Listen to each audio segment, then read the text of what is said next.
President Emmanuel Macron accepted the resignation of Prime Minister Gabriel Attal and his cabinet on July 16th. Macron's office confirmed that Attal and other ministers would continue in their roles temporarily, handling current affairs until a new government is formed. However, no specific timeline has been provided for the appointment of a new Prime Minister. The political paralysis in France follows the recent National Assembly elections, which resulted in a fragmented legislature with no single party or coalition achieving a majority.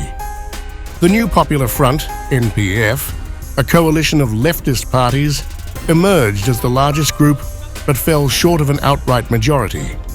Macron's centrist alliance and Marine Le Pen's far-right National Rally, RN, also hold significant numbers of seats, creating a divided political landscape.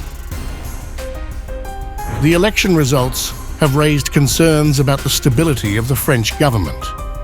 Macron, who called for the snap elections, managed to prevent a complete defeat, but saw his centrist coalition lose over 30% of its seats. Meanwhile, the RN, despite not leading as anticipated, significantly increased its representation, reflecting its growing momentum.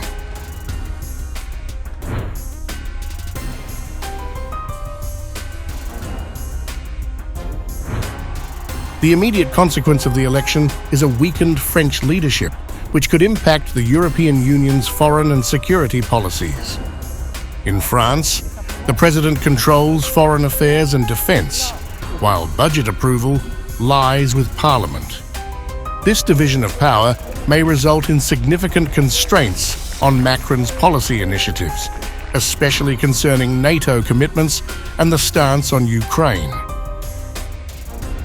The leftist coalition, now the dominant force in the lower house, includes parties historically skeptical of NATO. Among them is the radical leftist La France Insoumise, France Unbowed, whose founder, Jean-Luc Mélenchon, has called for France to withdraw from NATO. The Communist Party, part of the coalition, has also advocated for NATO's dismantling.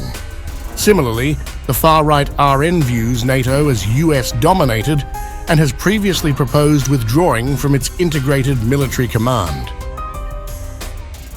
These political dynamics could affect Europe's support for Ukraine.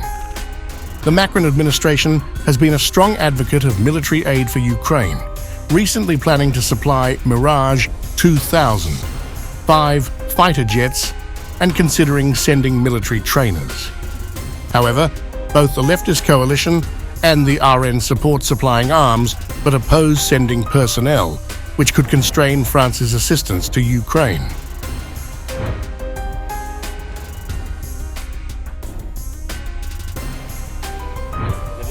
The political shift in France has significant implications beyond Europe.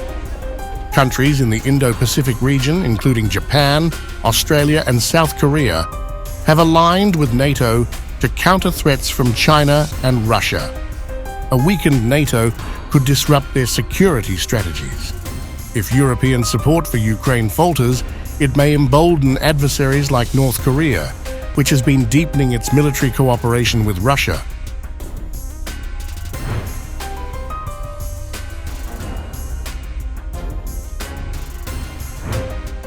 In contrast to the turmoil in France, the UK is moving towards stability following Brexit. The centre-left Labour Party's decisive victory in the July 4th general election has established a strong government. However, the rise of the right-wing populist Reform UK, which finished third with roughly 14% of the vote, highlights underlying discontent within British society.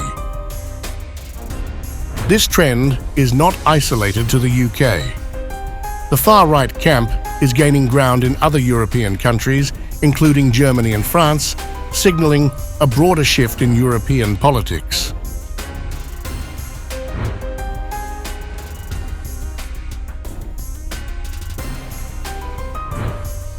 Amidst the political turbulence, President Macron may find respite in the upcoming Olympic Games in Paris. The Games, set to begin on July 26th, present a significant logistical challenge, but also an opportunity for Macron to regain political momentum. With around 10,500 athletes and 15 million tourists expected, the event's success could help Macron turn the page on recent setbacks and strengthen his position. As France navigates this period of political instability, the international community will be watching closely, particularly the implications for European unity and global security partnerships.